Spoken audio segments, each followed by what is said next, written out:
Chicago, 1893. The growing Midwestern metropolis is 22 years removed from the Great Chicago Fire and is on the eve of becoming the next booming American economic and cultural superpower. Now home to over 1 million people, Chicago will be out to prove their place among world cities and extend their influence as the turn of the century drew near. But how would it happen? 3 words: the Columbian Exposition. This World Fair would change Chicago forever, drawing over 27 million visitors in a 6-month period. The economic, architectural, and cultural identity of the city would be formed forever, altering the course of American history. In 1893, America was in the middle of its Gilded Age. Industry was booming, and technology was rapidly improving, driving America into the 20th century. However, this gave way to a giant class conflict. The rich industrialists became all-powerful, while the lower class suffered through great poverty that ran rampant through the streets of these developing cities. While many suffered through this time period, it gave rise to a new era, one in which Americans could be proud of their heightened status among global innovators. Recognizing the great opportunity to display the brilliant nature of a new American culture, political and economic leaders turned to the use of an exposition as a way to show off all they as a country had accomplished. Congress decided to center the fair around a celebration for the 400th anniversary of Columbus discovering America. This came with the hope that the fair didn't turn out like the Philadelphia Exposition in 1876, an event resulting in a fiscal disaster. The race to hold the exposition began right away. St. Louis, Washington, D.C., New York, and Chicago all fought to host the event that promised to bring commercial profits and prestige to their respective towns. After little time, the decision was down to 2 cities. New York got an early lead, pledging $15 million to Congress if they got the fair. New York seemed like the obvious choice. It was an already developed city and was established as one of the cultural centers of America. On the other hand, Chicago was still developing and was labeled as an up-and-coming city. However, with the help of influential people such as J.P. Morgan and Cornelius Vanderbilt, Chicago was able to offer a great deal that Congress couldn't refuse.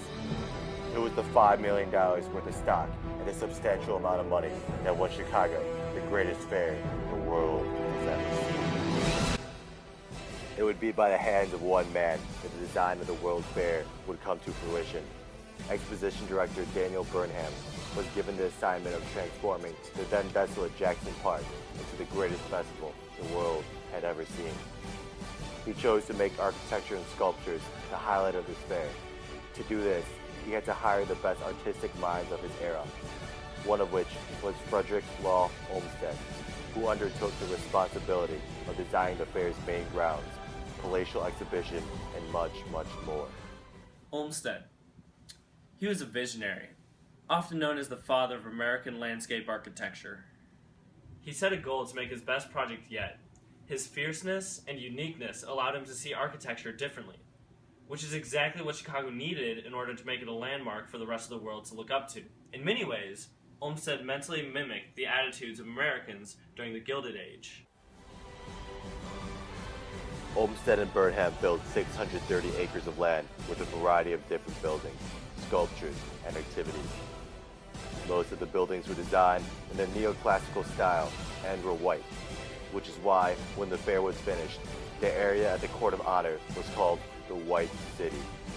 This and the fact that this fair was illuminated with hundreds of lights, which was relatively new at the time. You have to understand how cool this event was for Chicagoans. Just imagine a dark city illuminated by merely gaslights. That's what people were used to at the time. Now imagine walking around the corner into the Grand Fair and seeing white buildings everywhere. Burnham and Olmsted were responsible for the construction of the Palace of Fine Arts, now the Museum of Science and Industry, the World Congress Building, now the Art Institute, and other large-scale projects in preparation for the fair. Other projects included the Administration Building, the Manufacturers and Liberal Arts Building, and the Agricultural Building.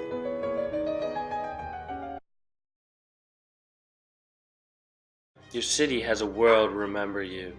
It's where your dreams come to life. But you must not delay. Plan quickly, build quickly, or be beaten quickly. Will you build a city that will last forever?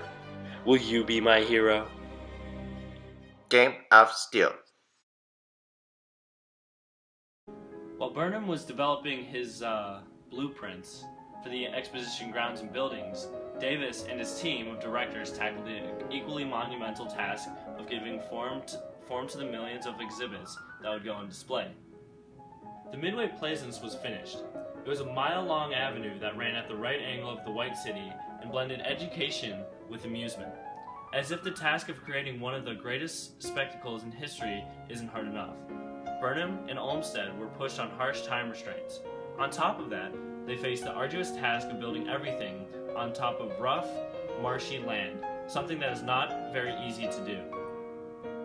So this fair was immensely popular, okay? So people left their factories, their farms, the city business to participate in what was touted as the greatest cultural and entertainment event in the history of the world. See, some even came around the world to see the spectacles. Henry Adams once stated, "I am puzzled to understand this final impression left on the average mind. As to the inward meaning of this dream of beauty, of course, I don't understand it. But then again, I don't understand anything." Europe was the standard by which the United States looked up to. The large emphasis on education through the exposition was a proud piece of American improvement. America exemplified how far it had come in 400 years. They attempted to convey that the nation was no longer brash and youthful, but cultured and educated. It was like something out of a storybook. No one thought it could be done. The first Ferris wheel was also an attraction for many people. Legend has it was designed at a Chicago restaurant while having dinner, and not a single change was made to the original sketch. Yet even for experienced engineers and architects like George Ferris, constructing this was no small feat. In fact, they worked many long, hard months until they finally capitalized on the Ferris wheel for $600,000. It ended up being one of the greatest attractions of the Chicago Fair and is one of the most remembered events for entire Chicago history. Other landmark structures include the World Congress Building, which would later become the Art Institute, and the Field Columbian Museum, which would become Chicago's Field Museum of Natural History. So these structures, unlike many others, would be retaining following the fair's close.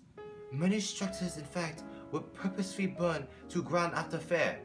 These buildings were only temporary and were not built to withstand the winter elements of Chicago long term. Essentially, much of the West City was an illusion, with many famous works of architecture being disposed of in the end. Some of the innovations displayed include the first ever motion picture, demonstrations of long-distance calling, and the light bulb. Milton Hershey also came up with the idea for his chocolate company, and the first diet sodas were on display. The Chicago Fair gave way to some of the most important modern-day innovations, including Aunt Jemima syrup and juicy fruit. The fair also introduced the idea of a theme park and paved the way for future places like Disneyland and Disney World. The holiday Columbus Day was created as was the Pledge of Allegiance for students all across America to repeat before the beginning of the day. These are just a few of the cultural traditions that rose from the fair in the White City. If one thing's for sure, this was a fair, and it took place in Chicago.